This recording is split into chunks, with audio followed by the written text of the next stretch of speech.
কান্না করতাম আর আরে দেখতাম মা কি করে, মানে মা কি কাজ করতেছে, মানে মাকে শোনাইয়া শোনাইয়া মানে কান্না দীর্ঘ সময় চালায় যেত। রুহুল ভাই কেমন আছেন? এই তো আলহামদুলিল্লাহ ভালো আছি। আসলে বলেন তো, ছোটবেলায় আসলে কেমন ছিলেন আপনি? ছোটবেলায় কি আসলে জাউরা ছিলেন না ভালো ছিলেন? ছোটবেলা অনেক ভালো ছিলাম, তবে কি জানি বলছিলেন? ছোটবেলায় কি আসলে আপনি জাউরা ছিলেন না ভালো ও ছিলেন? আচ্ছা, মানে ভালো কিংবা যাওরা রেগেছে। ছোটবেলা ভালো ছিলাম, গ্রামের তবে পোলাপান আছে না? মনগতভাবে মনের ভেতর থেকে জাউরামি করার জন্য মানে ইচ্ছা জাগতো। মা বাবার কঠোর শাসন, তারপর পাড়া প্রতিবেশী, মানে সবাইকে মনে হতো যেন গার্জিয়ান গার্জিয়ান মনে হতো, যা হয়তো তারা আমাকে শাসন করবে। ছোটবেলায় তো প্রত্যেকটা মানুষের দুরন্ত থাকে, মানে উড়ন্ত থাকে, দুরন্ত থাকে, ডানা মেলে উঠতে চাই।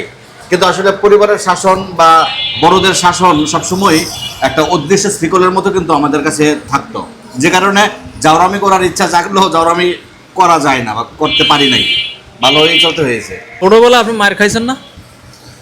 ছোটবেলা মায়ের বলতে কি, মানে মা বাবার কাছে, মা বাবার কাছে তো শাসন বা তারা করছেই, শাসন করছে, মায়ের খাইছি, ছোটবেলা মায়ের খাইছি। বিশেষ করে আব্বা কখনো মারতেন না, আব্বা মাঝে মাঝে বকা দিতেন, কিন্তু মায়ের খাইছি মার কাছে আর কি। কেমন মারছে? এই তো কথা না শুনলে তো মা মারছে। এটা একটা স্মৃতি বলেন তো, যেটা সব থেকে বেশি মারছে আপনি আকাম করার কারণে। সবচেয়ে বেশি মারছে কি, আসলে মারা বেশি লাগে না, মা বাবার যে শাসনটা ছোটবেলায় আমরা আমরা যে মানে পেয়েছি, এটা কিন্তু আসলে মারা বেশি লাগে না, তাদের যে ধমক এটাই কিন্তু একটা ঘিন লাগে।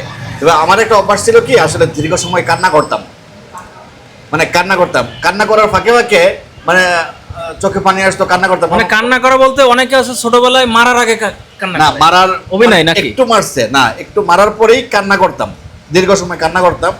এখন কান্না করার পরে মনে মনে মানে একটা আকাঙ্ক্ষা থাকতো, ইস আম্মা যদি এখন মাথার মধ্যে হাত বুলাইয়া যদি বলতো হয়েছে আর কান্না করিস না, আইসা পর, তাহলে কিন্তু মানে এই আশাটা করতাম, কান্না করতাম আর আরে দেখতাম মা কি করে, মানে মা কি কাজ করতেছে, মানে মাকে শোনাইয়া শোনাইয়া মানে কান্না দীর্ঘ সময় চালায় যেত, অভিনয় আর কি। চালাই যেতাম। মানে কান্না আসতো ঠিকই, কিন্তু মনে মনে মানে অপেক্ষা করতাম মা কখন মাথার মধ্যে হাত বুলাই দিয়ে বলবে হয়েছে আর কান্না করতে হবে না, আসো। এই স্মৃতিটুকু আসলে মনে হয় আর কি।